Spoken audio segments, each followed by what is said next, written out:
Hello, world. Welcome to another week of Golf Subpar. I am Colt Knost. He is the sleazy man, Drew Stoltz. What a week for Stuart Sink at the RBC Heritage. Absolutely dominating performance. Picks up his third tartan jacket around that joint, his 8th career PGA Tour win at 47 years old. Quite the performance, Sleaze. Yeah, it was clinical. I'm sure it was fun for him. I'm sure it was fun for everyone in the Sink family. If you were at home watching golf on Sunday and hoping a shootout might break out, wasn't the most exciting event on the PGA Tour, but that's credit to Stuart Sink. Came out, shoots 126 on Thursday, Friday, 63, 63, and he pretty much had a stranglehold on it at that point and never let up. I thought going into Sunday we'd see this thing get close. I thought Colin Morikawa, clearly the most likely guy to do that, comes out birdies one. I was like, here we go. This thing's going to get tight. Follows that up with a bogey on 2, and really, I mean, dude, there was no drama to speak of. I wish we could go off on something crazy that happened this week, but after that second hole with Colin Morikawa, that thing was pretty much done. It only got to 3, I think, at the closest, and that was at the very end. It was going to take some sort of a miracle for him to not win, but tip of the cap to Stewie Sink. I was watching it, Colt, when I thought it was going to get close. Like, we see guys get leads, and then it shrinks up and things like that, but watching Stuart Sink clean up some putts from about 4 feet and in. There was a lot going on. He's got the grip. There was some moving around. There's just a lot of energy and brain being used on those, and I thought that's where we were going to see it, but it really didn't happen. I mean, he cleaned them up nice. Yeah, he played great all week. The short putts were a little stressful, but at the end of the day, he got it done, and it was a dominating performance. Really cool to see at 47 years old. Picks up his 2nd win of the season, and things are good in the Sink family. But you know what else? We got some good news, Sleaze. We got some more merch coming everyone's way.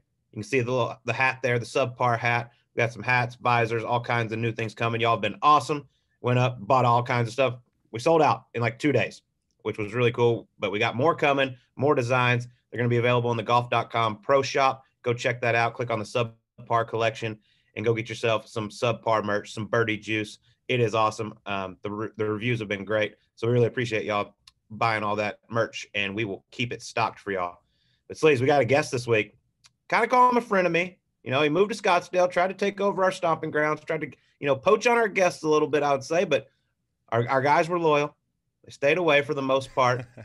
But this guy, he has built quite the brand. I mean, you got to give him that. He has done an unbelievable job. He has taken the golf division at Barstool to a whole nother level. He is Riggs from the ForePlay pod, and quite a story he has. Yeah, it was fun getting into it. You know, I didn't know Riggs at all until he moved here. Now we've gotten to hang out a few times and things like that. We're going to be playing some golf upcoming.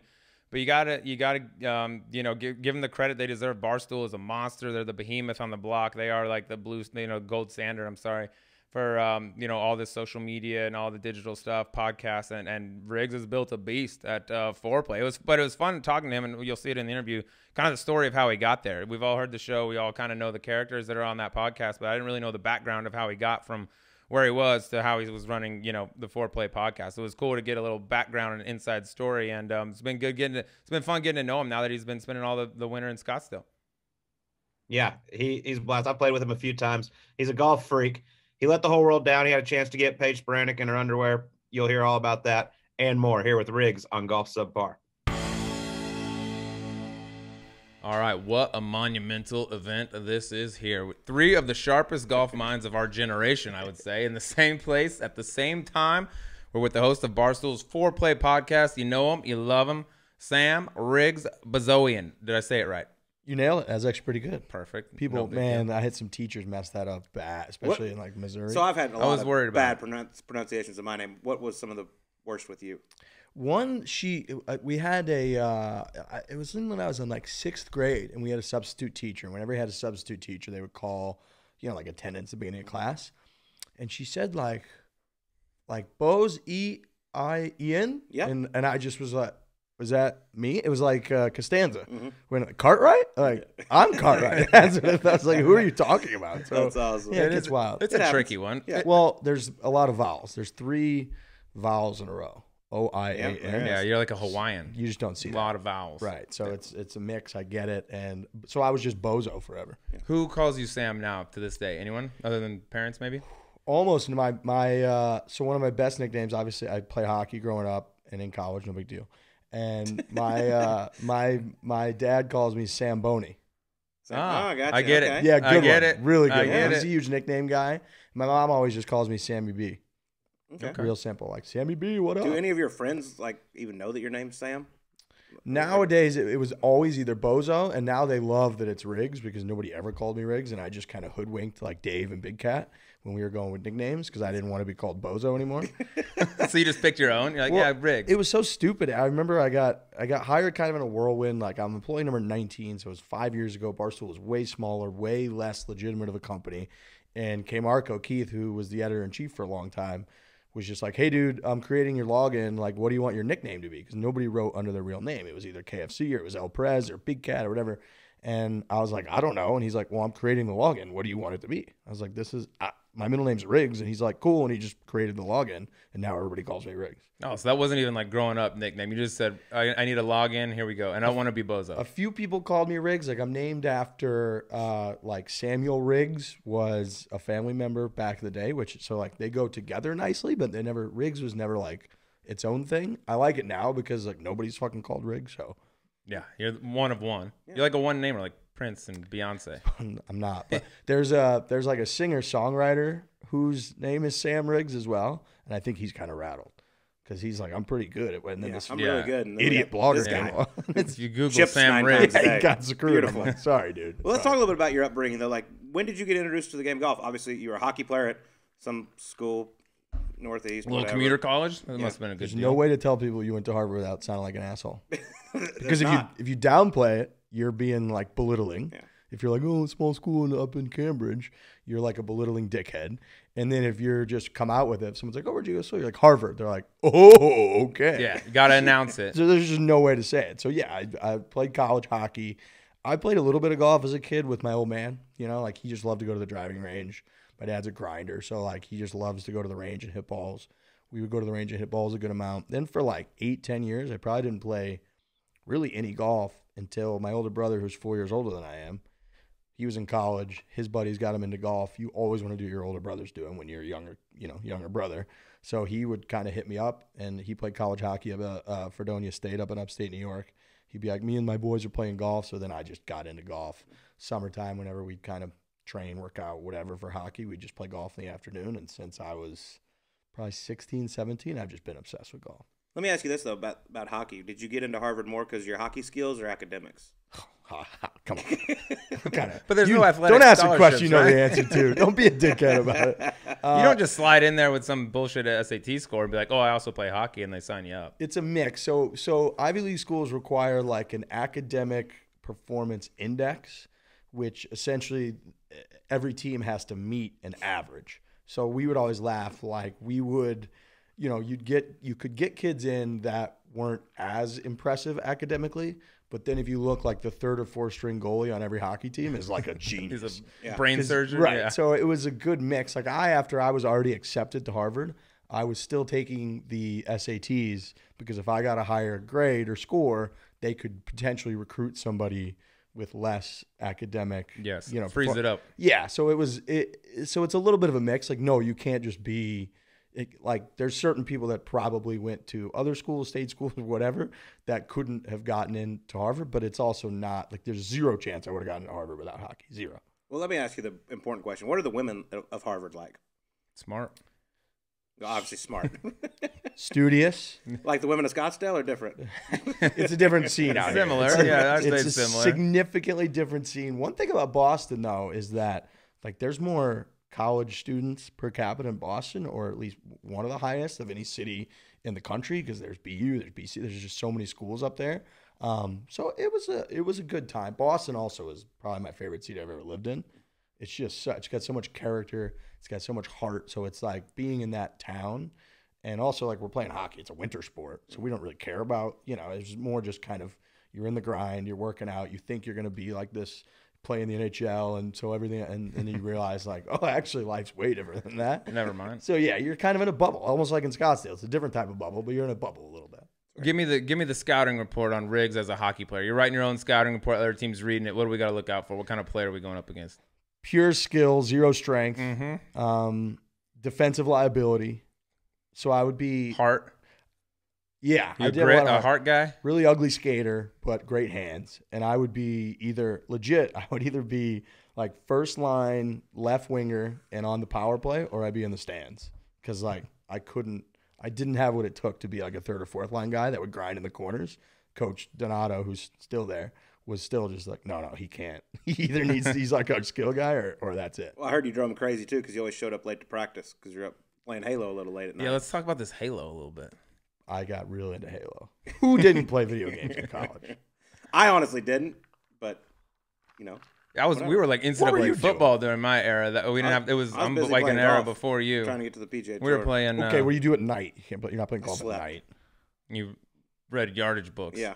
No days off. Yeah. No days off. Clearly. Yeah. I can tell from your hobbies right Yes. now. It's SMU very, is basically very obvious. the Harvard of Texas. So and TCU, we basically all went to Harvard. Dude, we would play Halo. We would play 3-on-3 battles, and we do 2 different rooms. You could link up, and me and my college roommates would just play Halo all the time. All the time. We get in screaming matches. We wouldn't talk to each other for days. Were you like ranked? I've been told like were you a ranked player? Like however that works.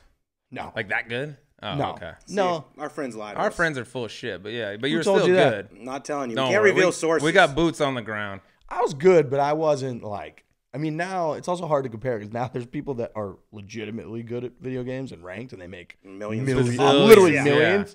In our time, I mean, this like late 2000s, that was a fantasy. Like that wasn't a real thing. I was just a little bit better than the guys I played with that were across the hall. You could have been Ninja before Ninja. God, imagine being Ninja. How sick that is. I mean, yeah. Just Like make many millions. 20 million a month. Do Just you guys know hanging this out. Nade Shot guy? You know I who don't he know is? anybody with any of that. I've heard of Ninja. That's Ninja's the only dude I've ever heard of. Yeah. This Nade Shot guy, big video game guy. I guess like 100 Thieves is like he created a video game like team, and he's the president of the team or CEO of the team. And he tweets at me all the time that I'm like his favorite guy because he loves golf and that we need to play. And So then I I didn't watch Subpar. well, then I DM. I told him you guys don't exist. Well, then I DM him and he just doesn't respond to my DM. So I can't tell if he's trolling me or not. He's like 3 million followers on Twitter. Okay. Yeah. Slide in there. A little side hustle. I've been sliding in. He Yeah, just keep doesn't sliding. respond. He only tweets at me publicly, like, we got to play golf. And then I DM him, like, let's play golf. And then he'll tweet at me. He's trolling you. Yeah, I think I'm getting fucked. Exactly. But what was the plan going into Harvard? Like, was it to play hockey in the NHL? What'd you want to do after school? It wasn't start a golf podcast. It wasn't, no. It was honestly like try to go to the NHL, get the easiest degree you possibly could, which was sociology for me. Oh. And What I tried to get. I didn't finish, though. You and Gary Woodland. Yeah. We could ask him the same. I don't remember any of the names that we is could Gary a have asked. Soch guy? In the sense that he has a degree, I think, Yeah. with that word on it. We But should- he if doesn't we- know like the godfathers of sociology. If we did a trivia, it'd be very funny at how little. It was like Dirks, Markheim, yeah. somebody else. Were the See, he's founding heard of fathers. them, so Yeah, he was might those actually guys. have a real Gary's degree. like, I have no idea who those people are. Karl Marx, he's a big one. Yeah.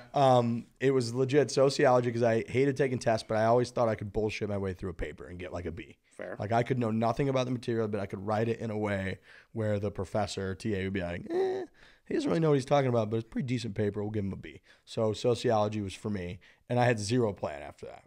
And I also didn't. My biggest issue in college, it took me a while to get through college, was that like I was Mr. Straight Edge going into college, all through high school. Like I never drank, I never did shit. I just wanted to play hockey and do well in school. And then my freshman year, I just like found partying and drinking. And that was so much cooler than anything else in my life.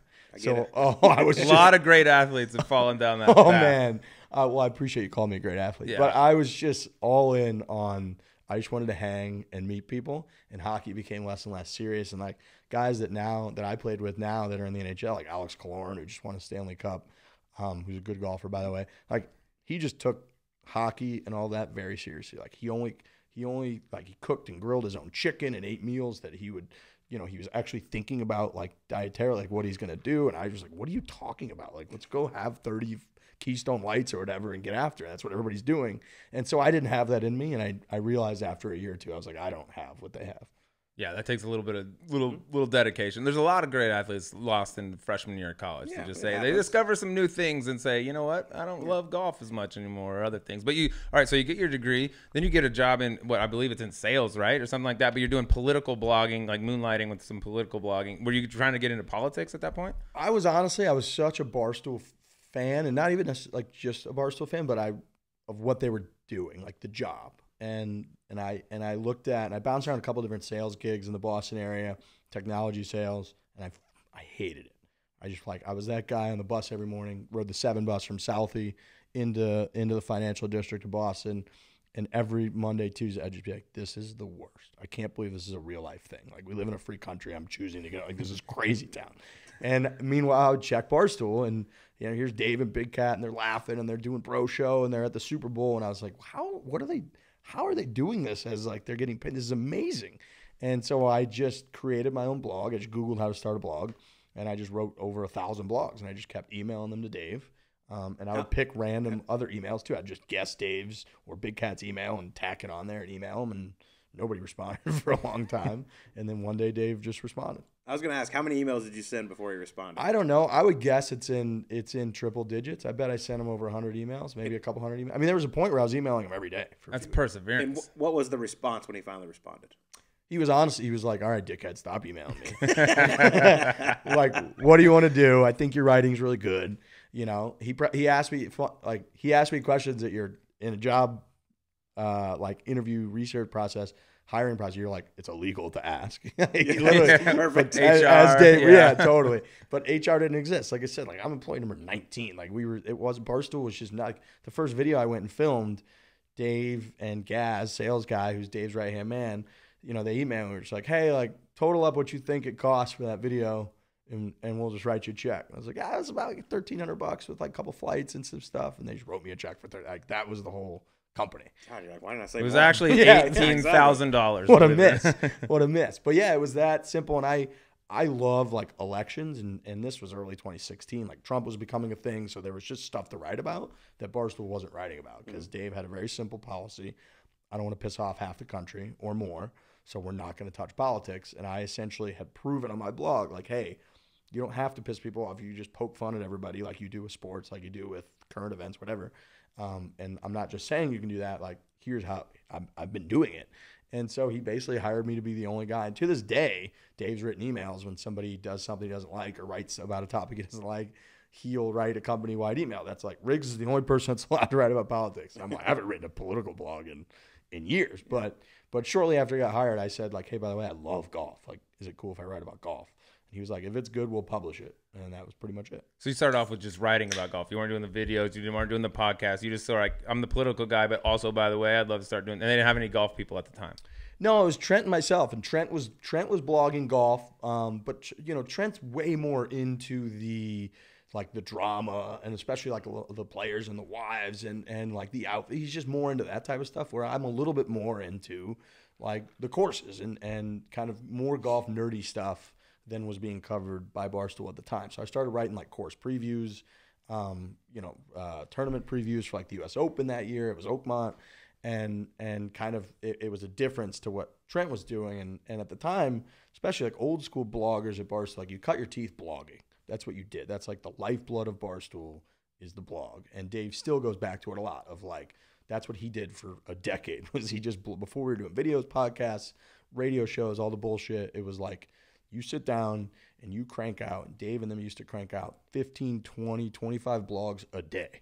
They just cranked out blogs.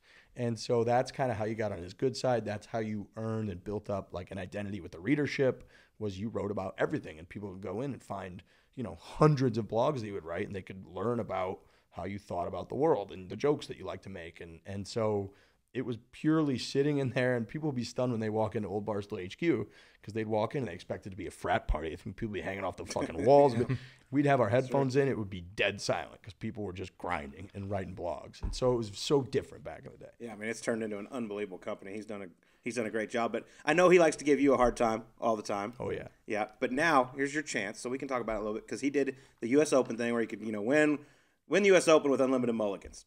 But to give us an honest assessment of Dave Portnoy's golf game. He's horrible. Perfect. There it is. Horrible, but dude, it was so shocking that he shot 4 under at Shinnecock. And yes, he did it with unlimited mulligans. Yeah. Took him like 325 mulligans. How long is that Yeah, round? how long? That's a great question. Honestly, not that long. We did it in under the time because you got to realize Dave has zero pre-shot routine, zero thought process. He just literally would step up to the tee, and he had like his caddy at the time. They had like a shinny caddy for him. Was just like a conveyor belt, just putting golf balls in front of him, and he just kept swinging until he liked one. So a lot of times we step up on a tee, and if he would hit one, however far he hits it, let's say 240, and it would be in the fairway, and we knew that was the best, it would just take him one swing, and then we'd get out there, and he would keep hitting. So we honestly weren't that slow. The USGA had put up, which is amazing to say out loud, the USGA had reached out and put a 5-hour, 15-minute time limit on it. Okay. Said you may have the maximum, however many mulligans you need, but you have to finish in 5 hours and 15 minutes. That's our rule. And Dave's like, no problem, I'll do it. And he went out and he shot 4 under at Shinnecock from the tips. And he's probably a 30-something handicap. Like, he never plays golf. Play? He doesn't play golf. Okay, doesn't no. play. Perfect. He likes golf. Like, he likes following tournaments. He likes the drama, but it's just like not one of his hobbies. And like his mom, Linda, God bless her heart, was like the coach, I believe, of both the men's and women's team of the local high school. So she's very into golf. His dad, cousin Mike, who's my guy, like, he loves golf. So he likes golf, but he just doesn't ever play. If he played a little bit, he wouldn't be horrific, but he just has that. I mean, he plays once every 2 years, maybe. Yeah, he's a baseball. What was the most shots he hit at one time? Most mulligans he took on one shot. He can't hit off a downslope. He just can't do it. That's a problem. Okay. I get it, dude. I get it. Join the club. So, right, exactly. So 18 at Shinnecock. You know, he hits fluffs a drive out there. And, it's playing like 500 yards in the U.S. Open. So he then lays up to, I think he was like 130, 140 yards. And he's on that little downslope on the 18th at Shinnecock. And the pin was like back left. And he legit couldn't get one airborne. And at the time, he's like 2 under. And we had started on, I believe, the 3rd or 4th hole. So we only had a few holes to go. But he can't get a ball.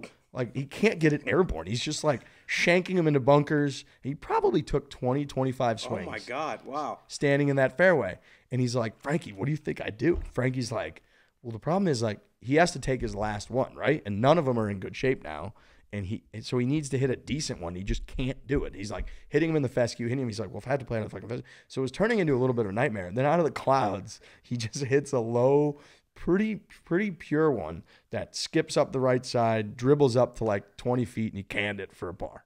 So it's just like layup on the par 4 scramble. I hit 48 shots later. That's what happened. Was this before or after the Open?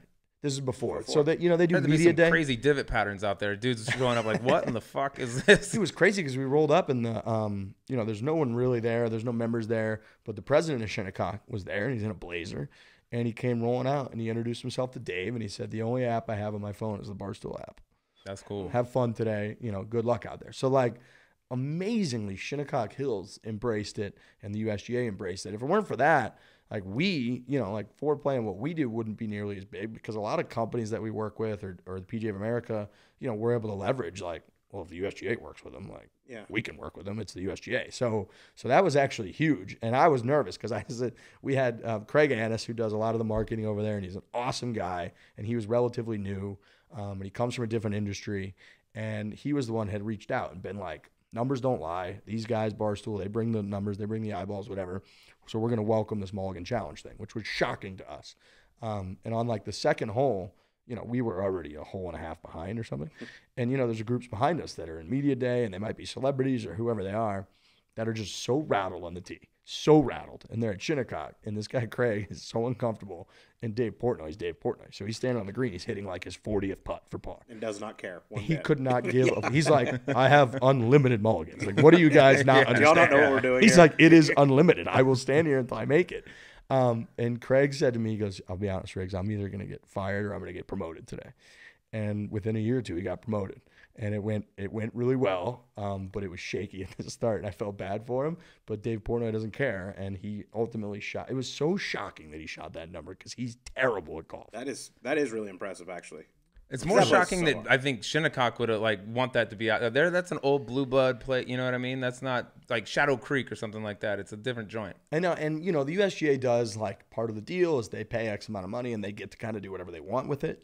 So, but yeah, I mean, we had Za, who I love, Za, who's a midget from Zimbabwe, who was running around in the fescue shagging balls, and it was like and the USGA was a little bit nervous, like, what are the optics here? And one of the things they always talk about is like Nick Price, who's from Zimbabwe, like Zai went up to him in tears and was like, you're my dad's favorite golfer of all time. And Nick Price was like, oh my God, what's going on? So Zai was like, no, this is the greatest day of my life. Like, what are you guys talking about? So that's just Barstool in a nutshell. Yeah. Dave Portnoy shows up. He's got like his crew, and it seems like it's a circus. People don't know what's going on. but people paid attention. Like Kiz and those guys hit me up. They're like, dude, we're in the locker room at the tournament. I can't remember where they were that week. They're like, we're all watching, being like, I can't believe he just birdied fucking 8, or par 18. That was amazing. So who knows? When you start it, but I mean, you get together, you get your job at Barstool, you start ForePlay with the other guys. Are you at all surprised at where it's at right now? Shocked. I mean, yeah. I mean, it's. I mean, you got a shirt with your podcast on it. I mean, it's just like. Yeah, it's. I think a lot. I don't want to like the cliche is like, pinch yourself. But like I'm a victim of having really awesome dreams a good amount of the time, and you wake up and you're like, God damn it. And I think every day a part of me legitimately thinks like, oh, I can't believe you thought that was real. Yeah. Like you're gonna pop up because it's I'm not no train for it. There's no school for it. There's not there's nothing. And yet here I'm like people care what we have to say. People like following us. It makes money. It's a job, but it's also not. So the whole concept of it is. No, nobody could plan it out. Nobody could map it. Like I would say, the only reason I would be hesitant to say that like I'm stunned is because like I know what's gone into it and like the blood, sweat, and tears that has gone into it, the hate that we get, that we like persevere through. Like it's not easy. And like the number one tweet or Instagram that I get is always like, I can't believe they hired this loser to do this job. Like I'm a 2 handicap. I should be doing it. It's like, well then go do it. Yeah. Like we invented the job. Dave didn't put out a wanted ad. Like we invented the job. We went out and just created it. And so if people want to do it, like do it. And ultimately that's always going to like motivate me, right? Because people want our job, right? Like when you guys pop up, it's very motivating. It's like people are fucking coming after it. Like it's a good thing, but if you take anything for granted, especially when you have a really cool job, somebody's coming for it. And that's true of anything, man. Like if that's true of sports, that's true of if you're the number 1 ranked player in the world, that's true if you're a centerman on the New York Rangers. Like, no matter what it is, people are coming for that shit. So that's the only reason I would hesitate to say I'm, like, fully stunned is because, like, we take the business of it pretty seriously. Yeah, for sure. But I don't think we would have expected it to be where it is. After your 85th crazy. Unanswered email to Portnoy, you probably weren't thinking 6 years later, No, this is where we'll be. And the fact that it's golf, right? Like, that wasn't even my original pitch. Well, that's what helps. I mean, grow the game, all that stuff, whatever the saying. All right, give me like you said, people look at you, you got the job everybody wants. I should have this job, blah, blah, blah. Give me the one negative thing about your job or the worst part about your job. You just have to have thick skin. I think that's pretty much it. You have to have really, really thick skin that, again, you're not trained for. And luckily, I think I do. But for especially like the first year, the first time Dave brought me on his podcast, which this was mid-2016, and I'd been, like I said, kind of in a cave just blogging for months. And I had a very popular, and this always happens at Barstool, like when you're a new hire, everyone's like, best hire in so long, so much better than this guy that's been there forever. Because there's the tides and the shifts. New. And so I was new and I was a couple months into it and I was writing about something fresh and different. I took it so seriously and I was so pumped up and I felt really good about myself. And then Dave brought me on his podcast and just made fun of me for like 20 minutes, 20 minutes straight about like this freak, look at his eyes. Oh my God. And just roasting me. And then all of a sudden, like I go check my Twitter, which had been all positive pretty much for months. And it's just people making fun of me on Twitter. And you're just like, there's no way to prepare for that. And there's no world in which that would be a reality. Like maybe your buddies will bust your balls. There's locker room talk, like hockey guy, whatever. But like no world would you just have like thousands of people making fun of you openly. So having that type of like introduction to it, certain people aren't cut out for it. And we see it, people that get hired at Barstool or other content spots that like don't handle it well at all. And so I think that having that thick a skin is extremely important to like, especially to have confidence in what you're doing, right? Because if you're like trying to make people laugh, you're putting out videos, you're putting out podcasts, like you need to have conviction in what you're doing and you need to be a little bit like free of mind to do it and speak your mind and like try to make people laugh. Because if you get it in the back of your head, like, oh, this fucking asshole on Instagram thinks that I have bad cadence when I talk. Well, then you can't talk. You're like, well, shit. Like if you start thinking about how you talk, you can't talk. So I would say that's by far the most difficult part. But I haven't had a single day since I got hired where I've felt like I was like going to work. Like not one. That's nice. That's a nice thing. Right. Well, you over at ForePlay, y'all got y'all's guys. You got Kiz. Matthew Fitzpatrick's actually one of y'all's guys. You're all huge Tiger fans. Who are some of the other guys that's in y'all's circle? Doug Gim's a big one. Yeah, he was on recently with after the players. Yeah, so we had him on. You know, he jumped on yesterday, which is cool for him to do after I'm sure he was just devastated after shooting 78 and like watching JT basically, you know, pick that golf course apart tee to green. But Doug, God bless his heart, I met Doug.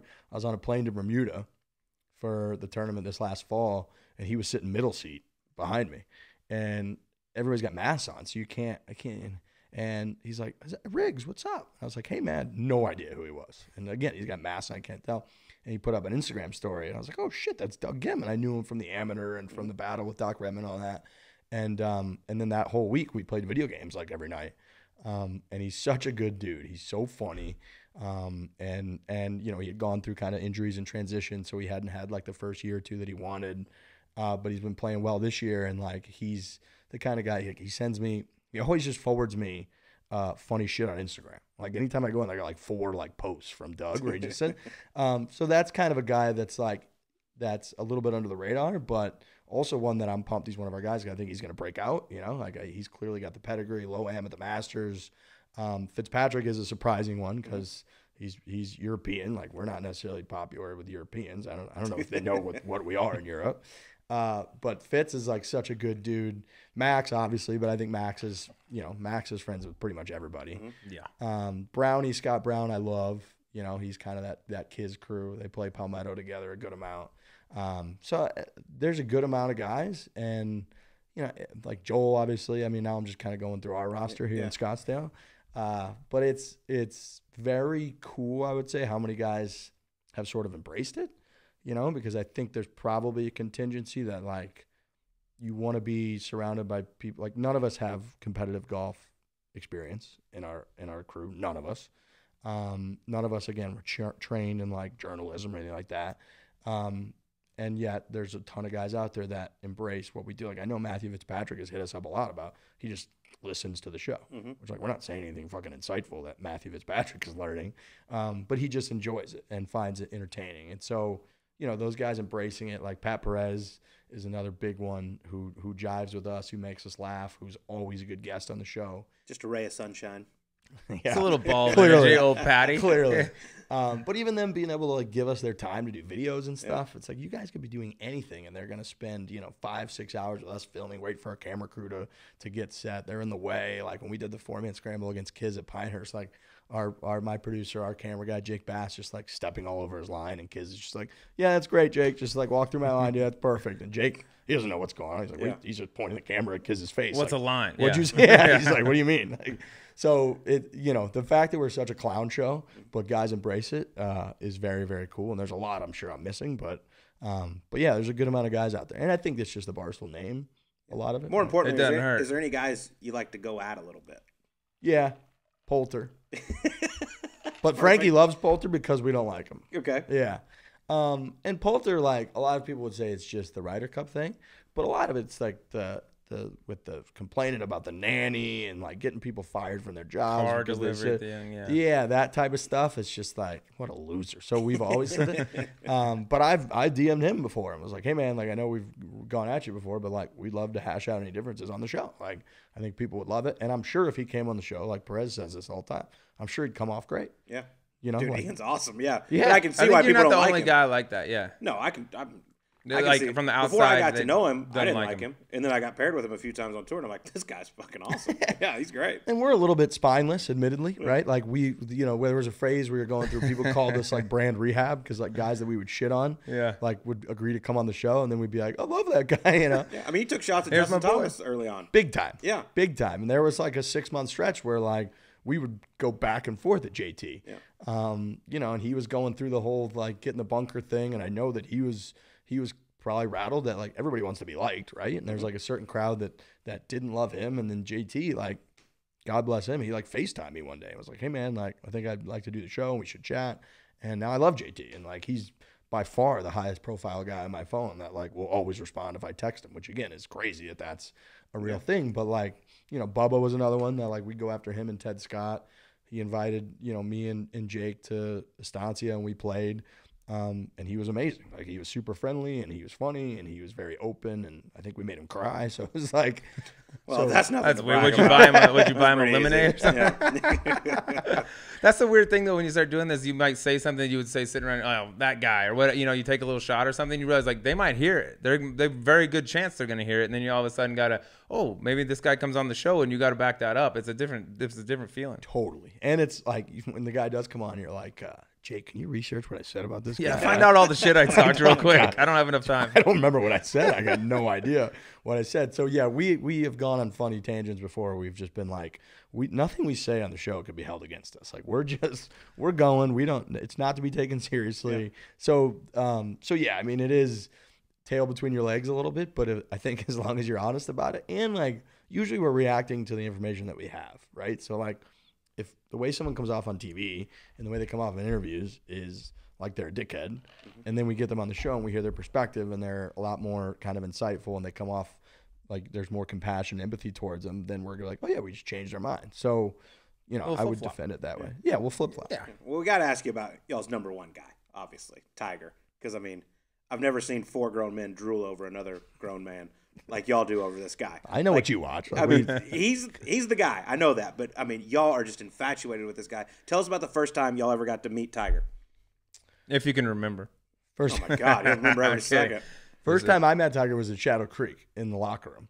I watched that interview the other day. Boy, were you nervous. Oh, yeah, my God. I want to get to that. On the freak out scale, where were you in that leading up to it? Knowing that, like, hey, all right, Tiger's 10 minutes out, Tiger's 8 minutes out, or whatever. It was as high as it could possibly be. And I'm a person that speaks for a living, and I was concerned that I wasn't going to be able to talk. Like, I legit was like, how am I going to make words towards that man? Like, what am I? I'd rather make love to him. Yeah, please. What if I get lost in those eyes? Yeah, it was at Shadow Creek. It was the day after the match with Phil, and I'd gone out there. The Excel team. My buddy Kevin Hopkins, who works for Steinberg, he had been like, come out to Vegas, like, give up your Thanksgiving, cover the match. We're gonna make it worth your while. Like, I'm gonna do everything I can to get you a little time with Tiger. I was like, okay, great. So again, me and my guy Jake, we went out to Vegas and we just kind of putzed around and filled time, and we went to the match that day. And there was kind of this plan that if it goes well, maybe Tiger will probably be in a good mood. He'll do it after he loses, and it goes into like 5 playoff holes with they had the dick and balls and all that at Shadow. So he's like, hey, it's late. He's out. I'm like, shit. So then I get a text at like 11 p.m. It's like, hey, meet me at Shadow Creek in the morning because it's the Pro-Am going on at Shadow Creek. Tiger and Phil will be there. I kind of have a plan. I'm like, all right, amazing. So I got there at like 7, 8 a.m. on Saturday morning in Vegas. And luckily we hadn't gone out that night. And he's like, no cameras allowed, so you got to be alone. Can you do it on a phone? And I'm like, yeah, sure, that's fine. So he's like, here's my plan. Tiger and Phil are going to be in the locker room. And at 9, they're going to get called out to do photo ops where everybody gets a picture of Tiger and Phil. And Tiger's always the last one out of the room, always. So he's like, so Tiger will hang back. When he hangs back, I'll go grab him for a second, ask him if he's down to do an interview. I'm sure he will be. And you'll have 2 or 3 minutes with Tiger alone to ask questions on a phone. Is that fine? I was like, that's our fucking plan, dude. And he's like, yep. And I was like, all right. So here we are in the locker room at Shadow Creek. Phil's like got one leg up on the table, holding court, with like a coffee in his hand, telling stories. Tiger's just sitting there pretty quietly. After about 20 minutes, the whole room clears out because they go take pictures. It's just Tiger, Joey LaCava, Robbie Mack, my guy Hopkins, and myself. We're the only people in the Shadow Creek locker room, which is a big locker room. So like, Tiger clearly can just sense that there's another human in the room. That's me, and it's me. And I'm like, oh, I can't believe we're here. We're like doing this. So Hops is like, I'm gonna go talk with Tiger real quick. I'll be right back. And I'm like, you're gonna talk to Tiger? Okay, great. So he goes over, comes back a couple minutes later. He's like, Tiger's in. He's just gonna put his shoes on real quick, and you're good to go. And I was like, oh God, I wish you would have said no. Totally. I'm like, shit. You know what? I gotta say anything else, dude. Yeah. Literally anything else. And I'm gonna give him my phone, so I don't have anything. I don't have a computer. I don't have a notepad. Oh, you gotta memorize all everything. In my head. I need to like know what I'm gonna ask Tiger Woods. So I'm in my head going through like trying to come up with like exercises to remember what you're gonna say. And Tiger comes walking right over with Joey. And I introduced myself. I blacked out, so I don't know what I said. Right? It was something along the lines, a huge fan, whatever. I'll just stay. I'll be your servant, like whatever you want. And then Kevin's like, all right, you want me to film it? So I hand him my phone, and I'm like, dude, you better hit record. And he's like, I know, I got it. And it was as like Bush League is he's like, do you want it like sideways or like straight up? And I'm like, sideways. So he's okay. And I'm standing next to Tiger while I was going. And then Joe LaCava, whose son is a huge Barstool fan, and Joey, whenever he comes in for like Rangers games and stuff, I always get a beer with him. So he popped his head in. And he's like, you got this, Riggsy, go get him. And that just totally like freed me up. And then he hit record and I chatted with Tiger for like 2 or 3 minutes. And then right afterwards, Tiger, like Jeremy Roenick walked in the locker room. Oh boy. And he's on one at the time. No. Yeah. That doesn't sound like And he's JR. like, Tiger, can I get a picture? And Tiger's, yeah, sure. So then I frantically like upload the video to Jake, who's back at the hotel, and I'm frantically texting him. And I'm like, where is it? What's going on? Have you gotten it? And he's like, I'm checking everything right now. Give me a sec. And then he texts me and he's like, audio's awesome, video's awesome. Like, we got it. And I was just like, let's go. And I was playing that round with like Bob Menery and Paige Spranek, and we just got annihilated all day. As you should. Because it was just like, it was only 8 a.m. in Vegas. And then the other part was I took off, I had on my shirt, one of the shirts that we sold underneath that said, the GOAT on it, and it had Tiger with the backwards hat and the sunglasses going to the PGA Championship or whichever tournament that was. And Hopkins was like, you should try to get a picture with him with that. I was like, are you serious? Like, yeah. And Tiger saw it and looked at me. He's like, that's funny as shit. And I was like, hell yeah, and took the picture. So it was like, it couldn't have gone better. It was. I'll be honest, my favorite part of the video is because I go out there quite a bit. Is Jimmy, the old man in the locker room, is on the phone answering the phone, and then all of a sudden I hear what?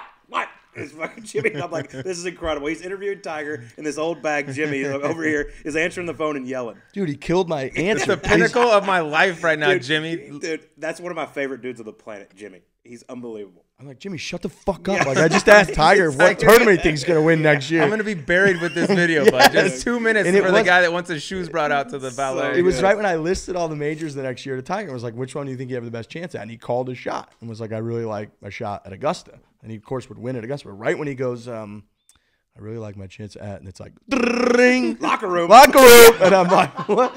I'm like, Jake, can you get rid of that audio? He's like, what do you, no? Like, what do you think? It's on your phone. It's on an iPhone, bud. Yeah. Well, that's perfect. You asked him that question. Let's get to that real quick. Let's go through the 4 majors this year. Which one do you think you'll win? Majors, yeah. We're not asking you which one you'll win. I've seen your action. Okay. Hey, we won that day. We did win. We cleaned people out that day. All right. Next 4 majors, because major season's coming up. Who wins the Masters? Oh, God, it's such an obvious pick right now, but I got to go JT. Okay. I think the JT, the way his ability to work the ball both ways on Sunday was amazing. Like it, and at Augusta, I think his ability to do that, he's going to win at some point. I think everybody agrees he's going to do that. He's going to win at some point. So I'm going to call JT at Augusta. Okay. Trending. Why don't you pick yours too? Let's all go around the horn. Who you like? I don't want to agree with this guy. You're going to take JT? That's most likely, yes, who I'm leaning towards. Okay. All right, I'll go Bryson. I got JT penciled in You're going somewhere. Bryson. There's no I think Bryson. Yeah, I like him a little more under the radar this year than Nice. last year. It was like win or bust. This year it's kind of Got to some get other the guys stomach playing issue good. figured out at Augusta. No green reading books either. It's a problem. That's true. Yep. You All look- right. U.S. Open, Torrey Pines. I have a feeling I know who this one's going to pick. And he's probably who I'm going to pick. Yeah, we're gonna line up, I think. I'm going to go with a weird one. I'm going to go Patrick Cantlay. That ain't don't that hate it. weird, bud. Yeah. That's a pretty good one. Cali guy. I'm pretty sure we're both going with John Rahm. Okay. He likes the place pretty good. He Okay. ain't bad Got- around Yeah, there. he he is got- good around They'll there. only say he got engaged there 42 times during the week. Was that his first tour win? Was there It was. when he had the Eagle chip? Yeah, and it's the one that cost me quite a bit of money. Come on, The bomb. Come The on. bomb. Have you never heard about my bet with Phil? No. Oh, God. I'll Oh, tell you. this is a great. Do I- we want to do I it? can Do tell it. What you. are we Yeah, doing? it's We're great. just chop. Yeah, they wrote an article about it. It was great. So we were at Memphis. This was John Rahm just finished NCAAs. He was getting ready to turn pro. And he's like, this kid, John Rahm, top 10 player in the world. I'm like, what are you talking about? He's not even on the Korn Ferry Tour. He's like, I'm telling you, he's top 10 player in the world right now. He goes, I was like, okay, what kind of, he's like, you want some action on this? And I was like, yeah. I go, how long? He goes, a year from today, top 10 in the world. And I'm like, He's in college. he just finished college. He was Yeah, getting he ready literally just I think he took played his finals next start the next 4 week at days Progression. ago. And I'm like, okay, yeah, what? And he goes, give me some odds. So I put up $3,000 to his, or I put up $10,000 to his $3,000. Okay, dude just goes on a heater. Oh. Boom, boom, boom. Ends up getting it at Colonial. But I remember I was at Bottle Blonde here in Scottsdale, and he's got that eagle putt on 18. You weren't at Bevy? Nah, I was cheating on him. For Yeah. Okay, all right. I was a bottle He's a blonde, free agent sometimes. All right, sketchy dude, story. This putt Yeah. goes in the middle for eagle, and I screamed no! I was like, what just happened? I was so Dude, mad. And that- it ended up happening at Colonial. He cracked into the top 10 for the first time. Oh, so it took no. It was easy. It was He didn't brutal. play a bad event. He's on sponsors exemption. He's finishing third. But my whole deal fourth, is and all like, this if he stuff. doesn't get his tour card and sponsor exemptions, he's dead. Like, Yeah, he's no got to go play the chance. Corn Ferry Right. Tour for a year. Yeah. So I thought the odds were definitely in my favor. Yeah, I was wrong. Tickling one down that slope and it goes Yeah, in. Phil played with him Oh. one round, the first round ever at Whisper Rock, and John shot whatever he shot. I was actually out there that day, and he came in and was like, "This is the dude." And sure enough, he wasn't too far off. But yeah, we got him. He's, I think, the guy to beat at That Torrey. guy, I would say, anytime they pan to him and he's inside of like 8 feet, it almost seems like they shouldn't even. The miss whole him. thing He is does it good. all. There's just nothing. Yeah, there's no weakness. There ain't nothing Does bad. not miss. All right, let's go. All right, to next one. PGA Championship, Kiowa Island Ocean Course. Oh, I Rory want- McIlroy won the last time it was What did he win there. by 8 there? Yes. Yeah, that was a pounding. You know, I feel like that one's a little bit more of a crapshoot to me. It is. I'm gonna go. I mean, now I'm gonna take the number 1 player in the world. I'm gonna go DJ. Okay. That's Do fair. the same thing Roy did, just hit seeds off every That's tee. what I and think. I really he's like- gonna That's send where I'm it. going to take JT at that I one. really like Rory there. I need him to get it together a little bit, though. But Yeah, that's. I got scared off of taking him just because of what I saw, which Yeah. is stupid. Like he's Rory McIlroy, he'll be fine. Yeah, yeah, I'm going Xander Schauffele. I just Ugh. think love that it's a too. ball strikers golf course, and so is the players, which I picked him last week and he missed the cut. So, but he's gonna rebound for me. How many majors do we think Xander Schauffele's gonna end up with? Dude, that's such a great question because like we talk about like Colin Morikawa, wins the PGA. Yep. And they're like, oh my God, this is the next guy. He's going to win 10 majors. I'm like, or he could win one. This could be the only one. Yes. Like, you have no idea. It's so hard. How many But, I guys mean, did we say that about though when they come out like, oh, like Charles Howell, we would have bet a bunch that he would have a bunch by now. You know what I mean? would Like you it bet Ben always Curtis happens. is going to have one, or Yeah. Sean Gill? Think Or, about, like DJ only has Todd 2. Hamilton. Think about how good Dustin Johnson's Yeah. been. He's won every year for what 15 years, and he's like only got 2. Yeah, he's got 2. So that's like, yeah. So it's so hard to put a number on it, and it's so hard to win majors. Like JT, think about it, he's got 1. Like it's not. You feel like he's gone on a tear. I'm gonna I mean, pick. Rory hadn't won one in 6 years. Yeah, if you would have bet 6 years ago, hey, I bet you Rory won't win a major for 6 years. You know what the odds on that would have been? I mean, it would have been through the roof. How about that guy hasn't won one in that one? I know, it's crazy. Yeah. God. That's what I mean. Golf. There's some young kid right now we've never heard of that in 4 years going to be like, oh, he's going to win 6 majors. And then Padraig Harrington has 3. Mhm. Like, Yeah. Yeah, It's quickly, great signature, by the way. quickly. Great. Yeah, great. I'm gonna Great say signature. 3. I think Xander's end up with 3. I mean, yeah, that'd be incredible. that'd It's be really just good. so Yeah, hard. it'd be- There's too many good dudes. And that feels like we're short selling him. I know. You but get it's just- 4 there's too tries a many. year. There's too many good guys. Like, okay, you can only give so many people can only win. Exactly. I mean, you got Patrick Cantley, you got Xander, Colin Morikawa, you got Justin, Dustin, Rahm. Rahm hadn't won one either, guys. Yeah. I mean, Right. it's He's gonna win some. And then there's gonna be young kids, like I said, we never heard of coming up. They're gonna be in the mix too. I mean, we you didn't tell me know Victor Hovland I was gonna say, 2 years no. ago. Victor Hovland You ain't know, gonna win one. I mean, What a chill dude Xander Schauffele is. he's awesome. He's just chilling. he just needs to get those emotions in check. Just too much of a roller coaster. Yeah, clearly. yeah. Just calm down, Just dude. too, relax. It's Him and just golf. Cantlay are just way too up and It's down. just golf, fellas. Just yeah, relax. just everyone calm down. It'll All be right. fine. Last one, the Open Championship at Royal St. This George. one's hard. Darren Clark won last time it was there. Where, to be honest, Dustin Johnson should have won. He had a 4-iron out of bounds. That will be on the par 5. That was that par 5. Was it Yeah. a 4-iron? 4-iron. Where he shanked yeah, it right? right over the fence. I'm gonna pick one that I don't think is gonna be a crazy pick right now, but come tournament time might be is Lee Westwood. Wow. Ooh, I mean, there that'd you be, go. That might be the biggest incredible story of the year. Yeah, like we've seen it a million times with older guys winning the British Open or being in I mean, contention. Darren and Clark Lee won there as a Westwood's pretty playing old guy. Maybe Lee Westwood. That's good. I like Yeah, it. be 47, 48. When he's 47 right now, I don't know when his birthday is, but I mean that'd be a hell of a. He's been the best player to never win a major for a long time. What a great vibe he's got going right Awesome, dude. Sleaze asked me about him the other day. I was like, he's the guy you want to have a beer with after the round. He's Yeah. so cool. There's a He's lot of he's a Euros dude. like that. Yeah. now. But I feel like he needed to get to that point in order to play some of his best because he always felt so uptight. Well, it was just like Even when at are the you gonna win? players, he's out there smiling. He's hitting 3 woods in the water. And he looks like he's enjoying the moment, being in, kind of have a resurgence more than he would at I've maybe never seen 30. something either. 100%. I've never seen something either where it's like every time they would pan to him, and on Sunday back then, every hole it seemed like he had 4 to 7 feet for par. Yes. Yeah, And who looks like he's never gonna make it, but he was making all of them. he made him at Bay Hill too. You knew he had to miss one at some point, and it Yeah. finally happened on 17. But I like know. I was with you, like he just made clutch one after clutch one. It was What was going on 17? Because we see it every year, but it feels like guys are able to lag it way closer. Is it because of the new green that nobody could get it to stop? like they said they redid it, so I guess it's just a little faster. Did you see when the camera panned down how shiny it looked? I mean, that thing looked like it was rolling 13 and a half. You can't risk leaving it up top. I know. Because then you're going to have the same thing all over. I remember like Tiger when he won in, what was it, 14, 13? He lagged it to like a foot. Yeah, but he's Tiger. It doesn't count. Yeah, I guess that's fair. Yeah. All right. So you went Lee Westwood. I'm going to go DJ there. That's actually who I was saving for the Open as well. He's fucked. So I think he's going to miss the cut for sure. Never wrong to pick DJ. Exactly. All right, there we go. We nailed every major winner for It'll be fun. We'll write these down. See how we do. Which one are you guys most excited for? I guess I would say outside of Augusta. Everybody's always. Well, I'll be honest. I'm going to Augusta for the first time this year. Never stepped foot on property. What? Yeah. What? Never been there. For CBS? I'm doing the like featured group stuff. Good for you. So I'm very excited. I can't wait to see the place. I mean, I'm actually stunned by that you've never. Yeah, I know. I was very stubborn and said You're connected, man. Yeah, but my whole deal was when I was playing, I wouldn't go until I qualified. And now I'm like, well, now another flip flopper there. Hey, you know what, guys? I know a couple. After reassessing the situation, I'm now open for an invitation. Yes, I've said it. I'm like, anybody, I'll go whenever y'all want. Literally anyone that has access. That's incredible. Anybody got a grounds ticket? I will take a Greyhound to Augusta tomorrow. So your first experience will be covering it.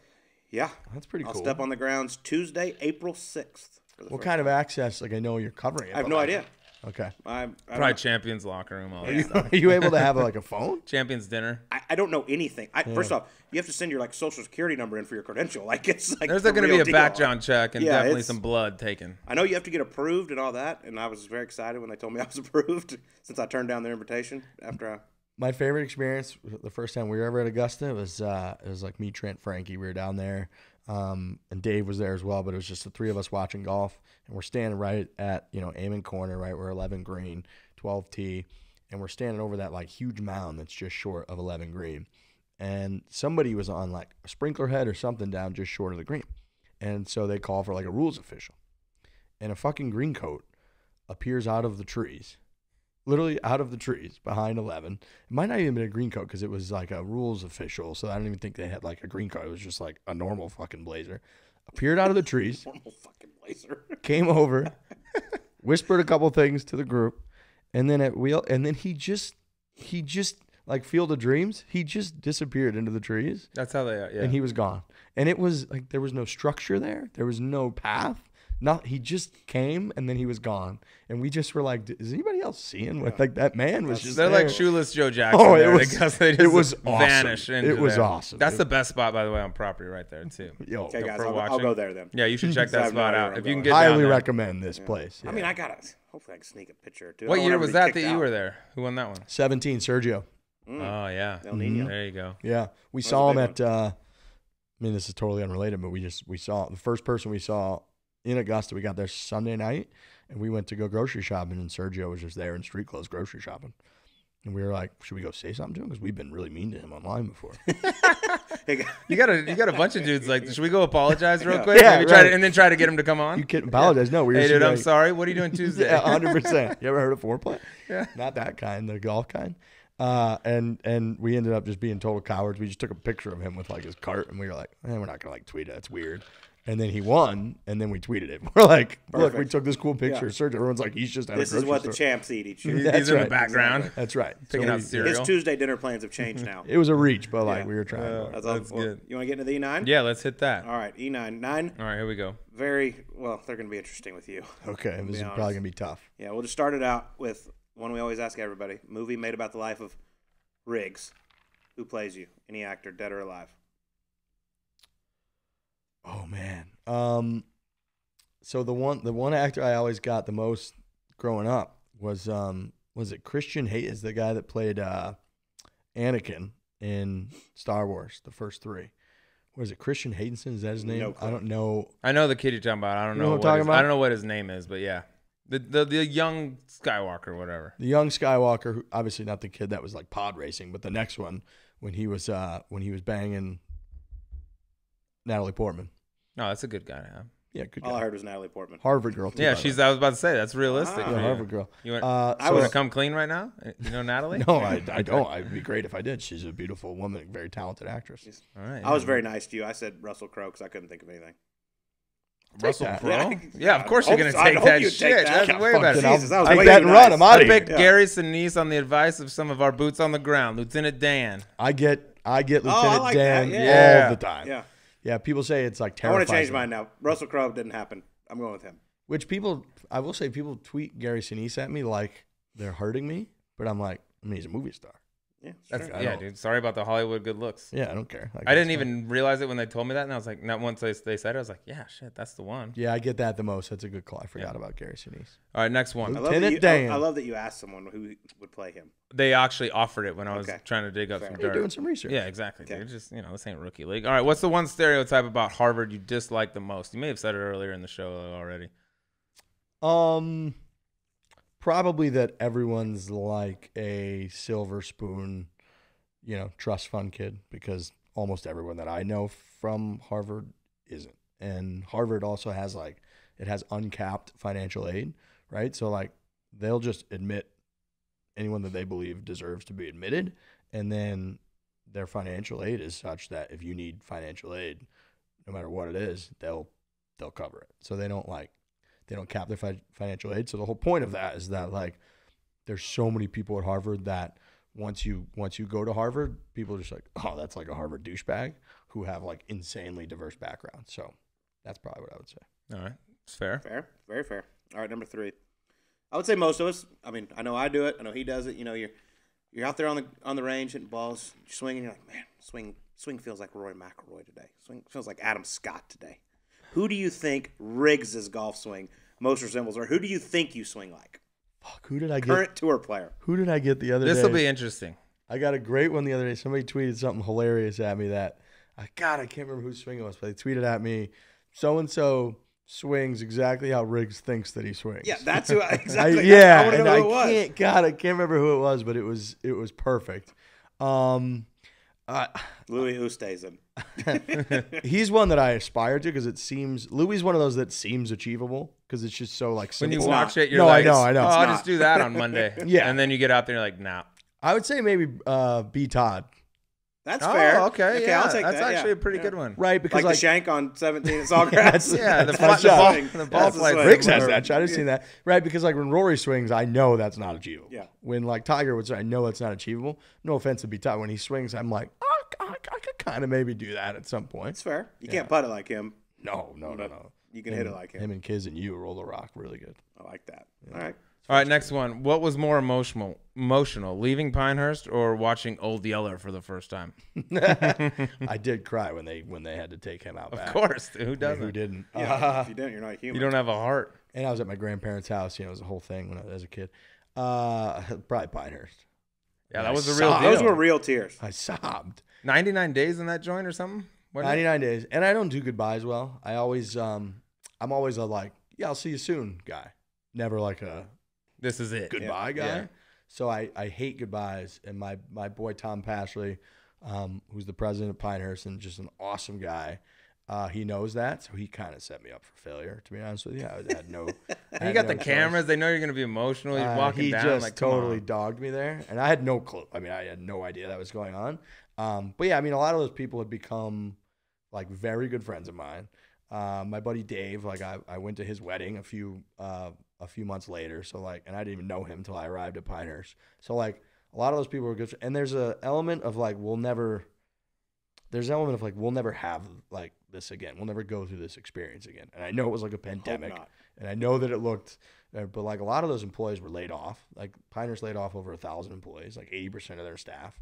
And we raised a bunch of money, and like I kind of helped them do that for a lot of those people. And then they came back, and then like, from their perspective, it was like business was booming when they reopened, and a lot of those people were rocking like Barstool gear and had come because we had talked about it. So there was a lot of a connection. I do understand the optics of like, here's a guy at a golf resort during a pandemic crying because he's leaving the golf resort. Who wouldn't leave, dude? Oh man, I got roasted. Like Dave, I think Dave Portnoy finds it to be the most preposterously funny video in the history. And he'll just occasionally, I can tell when he's like bored or he's going through the archives, he'll just tweet it out randomly and be like, I had forgotten this video exists. This is amazing.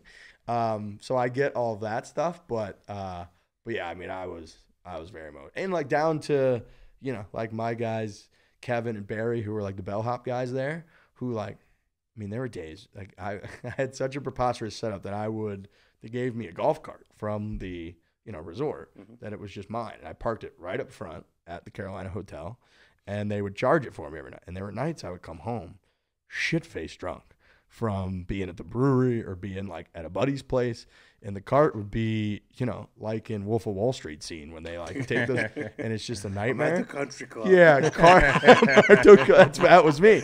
And the cart's just like sideways with like leaves on it and stuff. And I'd come down and those boys would have it like charged up, cleaned up. They'd be like, Riggsy, everything's good to go. How was last night? I mean, That's awesome. so then this was cry. like the last time that like my guy Kev, when I got off the elevator, like he was waiting at the bottom of the elevator. I was like, Riggsy, I'm going to get your bags. You just walk out. And then there was like a line of people. And so the whole thing to me was just like, it was crazy. Side question. Take number 2 out of the equation. Favorite course at Pinehurst? Oh, number 4. 4. Have you played the new number 4, the Gil Hanse? I haven't. I like number 8 though. 8's would be great. mine. I haven't played any. I haven't played 2 since the I played redo 4 or any back of in that. the day before they did. I would say 8's sick. 4 is probably most people that visits number 1 even over number 2 now. It's just really, really good. It's fun. It's got a lot of the characteristics. It is a Donald Ross original, but like Gil Hanse has modernized it. It's beautiful. It kind of wraps around this pond, so you've got kind of water views that people love. So it's great. Awesome. I love it. Well, please don't cry when you leave us today. Okay. Yeah, we got a few more. I got to stay here for 99 days. Yeah. If we don't get tears, I'm gonna be pissed. Kill myself. All right. Well, you and your boys at ForePlay, y'all been playing some tour players. Y'all been playing a scramble against them. I think you're undefeated. We're undefeated against PGA Tour, yes. Against PGA. You lost to somebody else? We're undefeated against PGA Tour. Okay, undefeated. Well, Leave it at that. The only one they document are PGA Tour players. Well, obviously, we're not as good as those guys. So I want you to set the line. If Vegas was going to set the line right now, subpar best ball against ForePlay scramble. Ooh, best ball. Ooh, best ball's interesting. That's interesting. Well, I know if Pat Perez. What are you guys shooting in the scramble? I think you guys would probably be favored. But we are sneaky. We're sneaky good in that we got lucky that the things that each of us are good at are not the same. So like we actually kind of turned into a complete golfer. You know, when we beat Pat Perez at True North, you know, he had like never played the golf course. I think he shot 6 under 66 and we beat him 1 up. He had a dirty lip out on the last. Outrageous lip out. In fact, he was mad. I feel bad for him. He was into it. He'll be okay. Yeah, that's true. He'll be fine. But then like at number 2, you know, we played Pinehurst number 2 from 7,600 yards, and I think we shot 3 under 69, and Kiz shot, well, I guess technically the par is 70, so we shot like a 1 under 69. I think Kiz shot 70, so like he played great that day. So we're kind of that sweet spot. Like if we played an average course, I would say if we went out and played like Whisper Rock and played the South Course or something, we'd probably shoot 6 or 7 under would be my guess. And I think you guys would probably be a little lower than that. I think it'd be a fair. It'd be a close game because we're gonna, if we play well, we'll bury some of the same holes. We don't have a lot of offense anymore. Yeah, and we ain't what we used to be. I don't know. You guys are pretty. I wasn't never shit anyway, so we're factor that in. I've only seen you play. It's fair. Colt. So that my shit's real good. But, tell him, Colt. So yeah, Hursley's fucking play. So it's my shit is clean. Best ball's tough because like the beauty of when we do the scrambles against the pro is like they just got 1 shot. Yeah. That's you know how important that is. So it would be, I think we'd be slight underdogs. Okay. All right, you're even money. We're -1. We'll get that lined up. I'd be crazy not to say we're underdogs. Yeah, dude, you got to stack the deck. Temper those expectations. Yeah, lower the bar. Next one. Being that you are a political guru, if you ran for president, what would be your campaign slogan? Oh, man. It's kind of a tough one, actually, now that I think about it. Yeah, that's tough. Get amongst it. That could be one. Yeah. Everyone stop bitching. That'd be a good one. Hit it hard. Hit it hard. It's not bad. My campaign slogan. I don't know. Vote for Dave. Yeah, what about this? All right, let's have another drink. What's audible? Dave's name gets brought up on some of these presidential deals, right? If you are his campaign manager, can you make Dave Portnoy the next president? There we go. The issue with all you would need to be able to do if you're Dave Portnoy's campaign manager is you just need to be able to be yelled at, because no ideas that you have are going to be Good enough to be accepted by Dave, or probably better than Dave. Like, his instincts and just record with that stuff is flawless. So he would need you to just be there, get stuff done, and just get yelled at a lot and be able to handle it. So yeah, I've gotten yelled at many times by Dave. One of my favorite Dave stories is when we were, me and Trent were blogging the golf back in the day, and it was the 2016 Ryder Cup. And, you know, Sunday singles take a lot longer because there's obviously 12 matches, so they start a lot earlier. And I'd gone out and got pretty liquored up the night before, so I was hungover. I left my computer at the office, which is a no-no when you're in the blog game. And so we at the time, we didn't have the technology to like blog from our phones. So it's like Rory and Rory Patrick, first match, are like popping off, you know, and we're tweeting about it, and we're like getting action on Twitter, but we hadn't written a single blog about it yet. And me and Trent just get an email from Dave, a 2-paragraph email, and the first paragraph just says, "Hey guys, what's going on? Anything going on in golf today?" And the second paragraph's all caps, says, "Wake the fuck up!" with like 50 exclamation points. That is awesome. It was so good. So yeah, I mean, you got to be able to take some shit. So that's the number one thing. You just got to be able to like be yelled at ruthlessly. Tough day to forget your computer at the office. Oh man, Sunday of the Ryder Cup. Final day of the Ryder Cup singles. Rory one and of the best matches 7 ever. under through 8. Yeah. Going my at it. thinking was like we were there till like Saturday night blogging, and then we went out to the bar, and I was like, yeah, I'm gonna get up early, fresh, and like get to the office early and like crank. And I just missed that window. So it happens. 11 Sometimes a.m. the or nights just something. get away It from you. happens to the best of us. Like 11 a.m. I was like, I don't have my computer. What am I going to do? I'm in an Uber on the way there. I'm like, please, God, be good. I get an email that comes in, read the first paragraph. I was like, all right, let's stop it. And I was like, oh, no, he's really bad. This is Okay, a problem. all right, This he's is fine. Really bad. He's fine. Yeah. All right. Number 7. Your life is on the line. A 10-foot putt has to go in or you die. Who are you going to pick to putt it?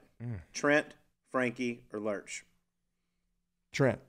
Oh, Oh, no that was hesitation. quick. I was Not gonna even say, close. Really? Not even close. Or you could just put a gun to your head and just end it right there. Trent, it's not even close. Trent's a good putter, actually. Trent's fast. Trent's a good putter, and the other two are horrific putters. So in the scramble, he's the last guy.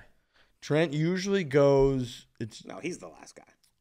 I'm the last he's- guy, but Trent, I would say Trent started to play so much more golf in the last year that we're probably going to need to redo our shuffle because Frankie goes third.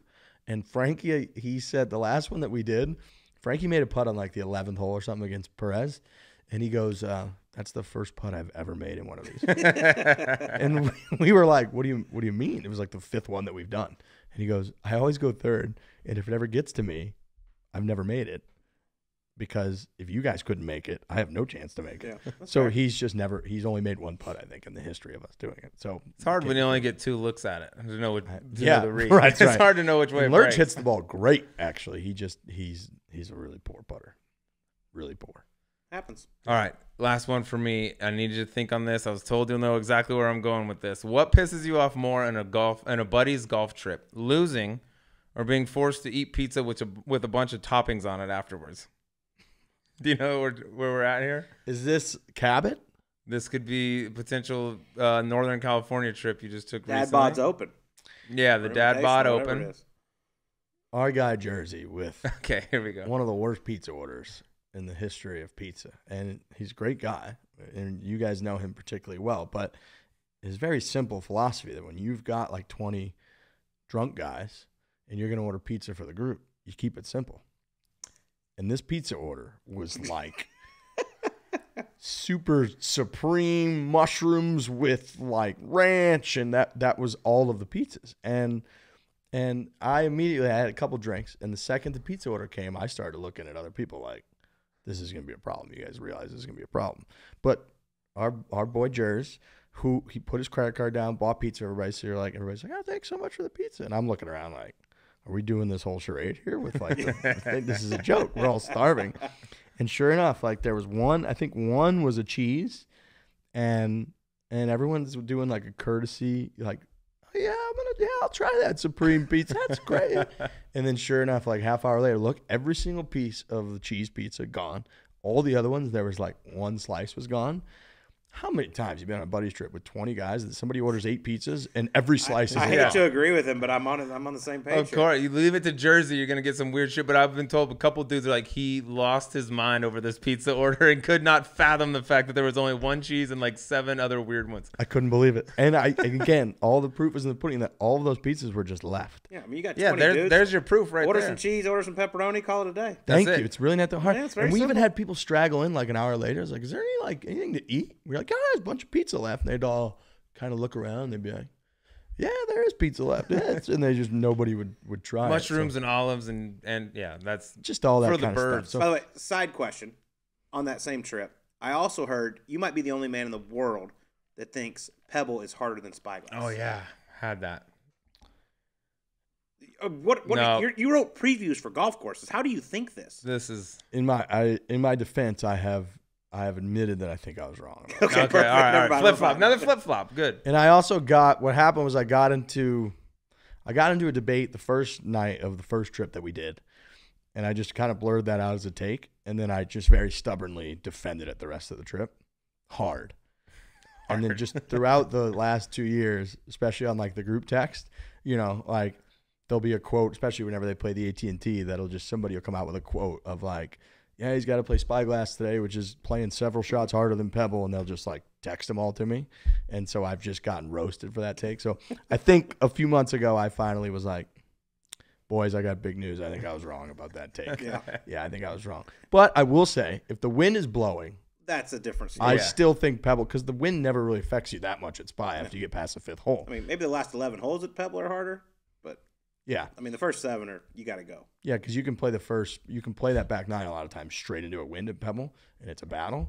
But if it's not blowing, it's way. All right. No, I'm I was glad we not cleared zero that up. about that I'm flip glad we- flop. Credit to me You came for- around. Yeah, credit to exactly. me What for a big admitting- man you are. All right, to last question. Back off of Number I think I 9. was wrong.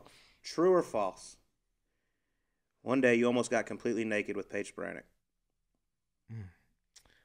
Yeah, she beat me. I had to get into I had to jump into like a Long Island, New York pond wearing just a thong.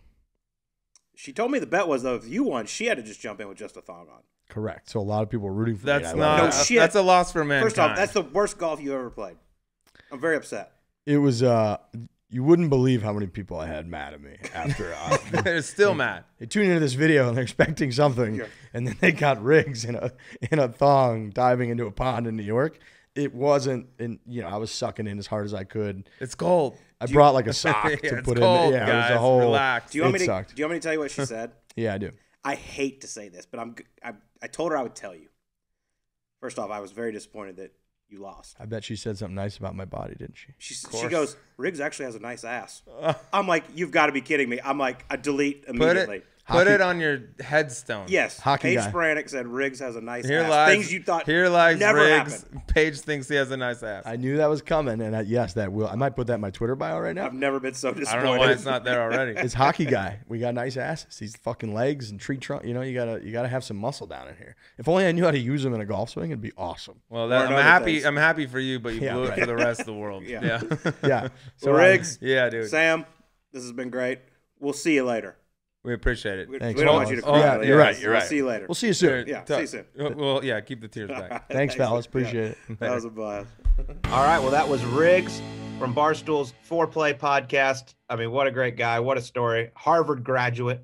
Obviously, spent all the money and all the time to go to Harvard to become on one of the biggest podcasts in the world. Yeah, starting off with Go. blogging. Yeah, it'd be hard to graduate from Harvard, get a Harvard degree. You're expected to like run a hedge fund or be an investment banker or something. Come home. Oh, what are you doing with that Harvard degree? I'm blogging. You can do that from your grandma's basement. But man, he's been a beast. Interesting to know because I didn't know this going in, dude. That he started off like as a political blogger. That was kind of his path and things like that. And then kind of started pushing. Hey, I love golf. I want to cover golf, and then that's how this thing was born. But there's a good lesson to all you kids out there. If you're trying to get a job or you're trying to pursue a girlfriend or whatever, and you send 50 emails and they all go unresponded, just keep sending them. Just keep sending them. Be relentless. Wait till a restraining order comes into place before you say no, because that's what he did, dude. And now look at him. He's taken off. He's got a monster show. Yeah, they do a hell of a job. And it's really cool. I mean, this thing, like you said, it is a monster for them. We're gonna catch them though. We've passed them a couple times in the rankings here and there with some of our monster guests. But we're coming for them. Yeah, they're the benchmark. They're the bar. I mean, they're the ones that are up there every single week. They do a great job. They're at every event. They're putting on tournaments and doing things like that, which we may be involved with in the future. But, I mean, they do it. They do it big. And then Riggs is pretty much the reason that thing's gone from nothing to the biggest golf podcast out there right now. So props to Riggs.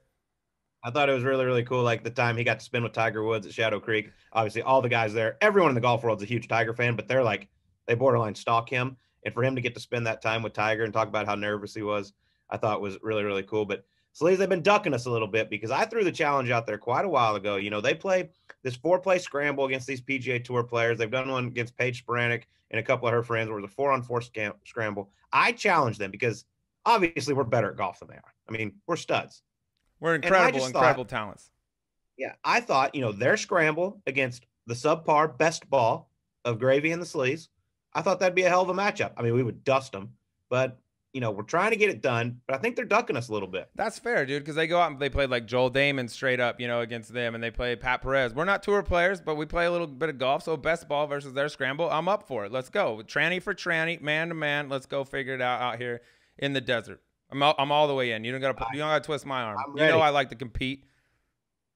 Might be the most excited I'll ever be on the first tee if this actually ever happens. Yeah, dude, this will be a blast. We actually need to make sure that goes down. Also, interesting thing talking to him too, because like outside looking in, we talked about, dude, your job's great. You cover golf. You go all these places. You play all these great golf courses. But all the like social media hate that, you know, he talked about getting and things like that, because he's not a golfer. He didn't grow up in the sport. He didn't play competitively. He didn't play on tour and all this stuff. And there's so many golfers out there that's like, you can't cover golf or you can't do that unless you did this or that. And I think that's like, it's not, I don't think that's really fair, because he doesn't claim to be, you know, hey, I'm a great player, or hey, I almost made it on tour, I did make it on tour, or whatever. He's just like, I love golf, dude. I'm a diehard golfer. I'm going to cover it the way I would like it to be covered if I was a guy consuming golf content, and he's done that. So, yeah, the social media hate that he's gotten, I know it's a lot, and that's part of the deal. Just when you're the biggest guy on the block, when you're Barstool, like whether you're great or not great, there's going to be people out there that don't love what you're doing, but he handles it. And I think now he's got a good grasp on all that. Well, speaking of not great, it's time to get into the gambling segment of the show. Not our best performance over at Harbortown. My guy, Turl Hatton, did make the cut. You went a little risky with Kevin Kisner, who was battling some putting issues, went to a totally different style of putting, and another missed cut racked up for this Sleazy man. I mean, your resume is, you know, in the one and done's kind of looking like your Jicky Jack career. MC, 32, second, MC. Yeah, dude, it's hard. I would have liked to known that he broke his putter that's made him $82 million prior to making that pick last week, but I made it. I'm going to stick with it. And, I mean, the only good news is Tyrrell Hatton, who I love going into the week, 39th. It wasn't like a crushing blow, so I didn't drop, like, you know, too far. But, I mean, I got to make a move at some point. But, yeah, a lot more MCs on the board than you would think when you can pick literally anyone in the world every week. All right. Well, let's get a little update in the standings. Producer Mark, how we doing? Yeah, so that T39 Colt got you $30,885, ballooning your lead to $1,663,000. Right in there. All right. I'm basically my only loss. I'm basically behind Scotty Scheffler making it to the finals of the World Golf of the match play, and me not advancing out of the pool portion. That's it. Well, like you said, there's a lot of golf left. You say that every week. Dude, I say it every week. Let's stay the course, yard by yard, inch by inch, move the chains. Let's go. That's how you rally the troops. So, yeah, this is the week I got a feeling, though. This is your honor. Interesting week. Yeah, yes. We got the Zurich Classic here in New Orleans, team event. So this is a tough week because you got to have obviously two-man teams. You got to have both guys available. And once you pick them, they're both done for the year. So if you use one of those big-name teams, you know, there's Patrick Cantlay, Xander Schauffele, you got John Rahm, Ryan Palmer. You use one of them, they're both done. So difficult week. But for me, this week, I'm going with the guys. I feel like this team's not getting quite the respect they deserve. You know, they're 25-1. You got one guy who's won twice here at this golf course, TPC New Orleans. One of them being an individual format. The other one, he teamed up with Scott Piercy to win. The other guy is an LSU Tiger. I mean, pretty much basically grew up in this area. Stud ball striker. You know, loves it around here. Feels like it's home. The team of Billy Horschel and Sam Burns is who I'm going with this week. Yeah, a little surprised seeing them down the board like that for all those reasons that you just mentioned. I'm just looking at it on paper. If I was handicapping them, at least just in order, like I'd have them a lot higher than they are on the betting boards. But Vegas typically doesn't get it wrong. But good pick. Couple of Southeastern dudes that are very comfortable playing down there in Louisiana. All right, I'm going to go with my pick, and I got very high expectations. I feel like this team is perfect because they're both guys that I like, but they might be just out of the brink of me picking them in the one and done individually. I feel like I would have picked one of them already if I was going to do it, but I'm going with Mark Leishman, Cam Smith. Okay, they're the third betting favorite, going off at 9-1. So Cam Smith, as you know, already a winner of this event. He won it back with Jonas Blix a few years back. He's coming off back-to-back top 10s, Augusta and Harbortown. Leishman, also in good form, T5 at Augusta. So both guys playing well coming into this. And I feel like alternate shot, Colt, I feel like is where this thing's kind of won or lost. You get the best ball format, a bunch of teams going to be making birdies. You got to put the pedal down. You got to go. Alternate shot is where you need to avoid the big digits. And Cam Smith, like, who's a better security blanket as a partner than Cam Smith? If you miss a green and you got, I mean, maybe he and Patrick Reed, the two best short games in the world on the, you know, at least on the PGA Tour. Nice little safety blanket for him there to know that no matter where you miss it, Cam Smith can chip it stiff. So I'm going with Cam Smith, Mark Leishman, and that's my pick. 9-1 they're going off at, and I need to make a move. The season is long. There's a lot of golf left, Colt, but at some point you got to put some points on the board. We're approaching that time for Team Sleaze. I like both these teams a lot, so it's going to be a lot of fun to watch the Zurich Classic here in New Orleans. I will be on the coverage, so make sure you tune in. And make sure you go to Golf.com, go to the Pro Shop, check out that Subpar collection, buy up all the cool hats, T-shirts, everything we got. A lot more coming too, but make sure you get that little birdie juice. He's a badass. Yeah, get this little skinny bird. Get my little skinny brother right here. Look at that guy. Tell me you don't want to hang out with that fella. Play a quick 18 with that guy. So yeah, that's all coming. Visors are coming for all my big noggin brothers out there. Those will be on the way too. We'll just keep releasing this stuff as it comes, and we'll let you know about it. But thank you so much for all your support and for scooping this stuff up. Yeah, golf.com Pro Shop, or you can look in our bios on social media, the Subpar Instagram account. You can get the direct link from there as well. That's going to do it for us. We'll talk to you on next week's Golf Subpar.